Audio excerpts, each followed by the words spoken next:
Tinapay mula sa langit.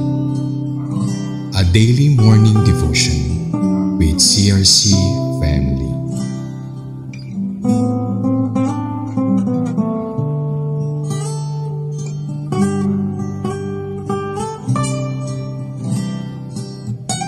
Magandang umaga po mga kapatid.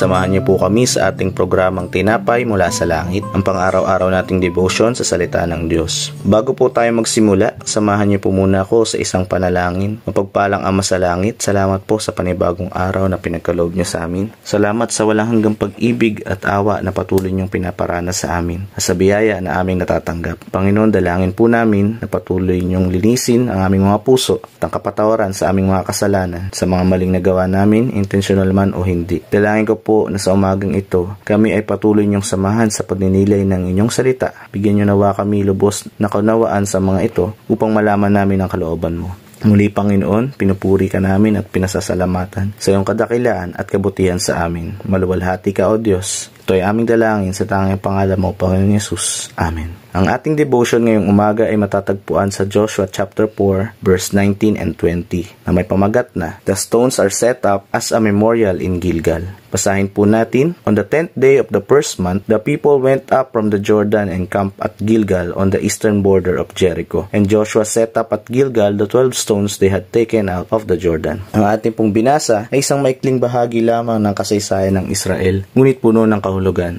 lalo na kung mauunawaan natin ito sa ilaw ng tipan ng Diyos sa pangmatagalang layunin niya para sa kanyang bayan. Matapos tumawid ang buong Israel sa ilog Jordan, isang himalang ginamit ng Diyos upang ihayag ang kanyang kapangyarihan at presensya. Dumating na sila sa lugar na tinatawag na Gilgal, sa silangan ng Jericho. Ang ginawa ni Joshua sa Gilgal ay hindi lang memorial. Ito ay isang testamento ng katapatan ng Diyos. Itinayo niya ang 12 bato, isa para sa bawat tribo ng Israel mula mismo sa gitna ng Jordan, kung saan tumayo ang mga pari. Ang Diyos ay hindi lang Diyos ng sandali, kundi Diyos ng tipan na gumaganap ng kanyang mga pangako sa tamang panahon. Ang mga bato sa Gilgal ay hindi para sambahin, kundi para ipaalala na ito ang ginawa ng Diyos, huwag din niyo siyang kalimutan. At sa Gilgal rin, dito magsisimula ang kanilang panibagong buhay sa lupang ipinangako. Sa madaling salita, ang mga alaala ng biyaya ng Diyos ay dapat dalhin sa mga bagong yugto ng buhay. Sa bagong tipan, si Kristo ang tunay na bato ng ating pananampalataya. At gaya ng mga batong itinayo sa Gilgal, ang krus ni Kristo ang ating permanenteng alaala ng kaligtasan. Hindi tayo ligtas dahil sa ating lakas o tapang, kundi dahil sa Diyos na tumawid kasama natin. Hindi tayo lumalago sa panampalataya sa sariling talino, kundi dahil sa Diyos na tapat sa kanyang tipan, sa kanyang bayan. Sa pagtatapos, ang mga batong itinayo sa Gilgal ay paalala na ang Diyos ang siyang gumagawa ng daan sa gitna ng imposibleng kalagayan. Hindi dahil sa ating lakas, kundi dahil sa kanyang katapatan. Naway matutunan nating alalahanin ang kanyang mga ginawa sa ating buhay, hindi lamang para pasalamatan siya, kundi upang mapatatag ang ating pananampalataya sa mga susunod pang hamon. Sa bawat bagong araw, naway dala natin ang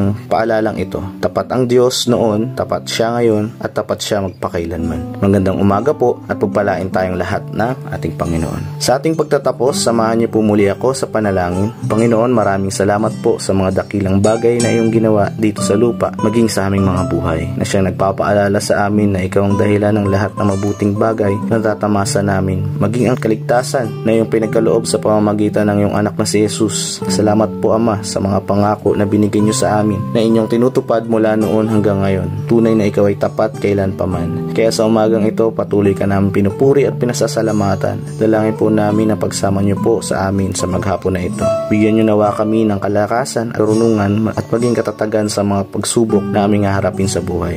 Pinagkakatiwala na po namin ang lahat sa inyo, Panginoon. Ito ay aming dalangin sa tanging pangalan mo, Panginoon Yesus. Amen. Maraming salamat po mga kapatid sa pagsama at pakikinig ninyo sa amin ngayong umaga. Naway ang salita ng Diyos ay patuloy na maging gabay, lakas at paalala ng kanyang katapatan sa bawat araw ng ating buhay. Muli niyo po kaming samahan bukas dito sa programang Tinapay mula sa Langit. Malaya po ninyong i-share ang video na ito upang kayo din ay maging pagpapala sa iba. God bless you all and may we stand firm in Christ.